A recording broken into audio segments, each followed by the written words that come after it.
Hi అండి, ఇక్కడైతే ఎర్ర బెండకాయలు చూస్తున్నారా. చాలా రోజులైంది కదండి వీడియో పెట్టి. హెల్త్ కూడా బాగోట్లేదు, వింటర్ కదా, ఇంకా వాటరింగ్ చేయడం కూడా కుదరట్లేదు. ఇక్కడ ఒకటే అయితే ముదిరింది, మిగతావన్నీ బాగానే ఉన్నాయి. ఇవైతే కోసుకుంటున్నాను బెండకాయలు. అలానే చాలా మొక్కలు అయితే తీసేస్తున్నాను గార్డెన్లో. అంటే కొత్త పెడుతున్నాను, అంటే అన్నీ తీయడం లేదు. అంటే వింటర్కి చాలా చనిపోతున్నాయి, కొన్ని కొత్తవి పెడుతున్నాను. క్యాలీఫ్లవర్, క్యాబేజీ అయితే ఇంకా వస్తున్నాయి. టమాటా నార అయితే వస్తుంది.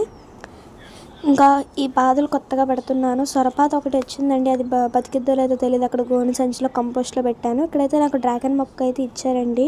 ఇక్కడ సీడ్స్తో పెంచింది ఇచ్చారు. మన దగ్గరికి 2 years పైన పట్టుద్ది. నేనైతే నేల మీద వేస్తాను వీటిని.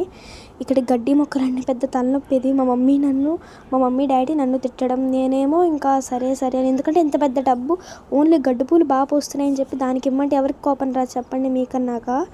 ఇంకా అదే డిబేట్ అనమాట. నేనేమో వేరే కుండీలోకి మార్చేస్తానని, వాళ్ళేమో ఇంకా అదే పెద్ద కుండీలో ఉంచేయమని. చాలా అనమాట, అంతే.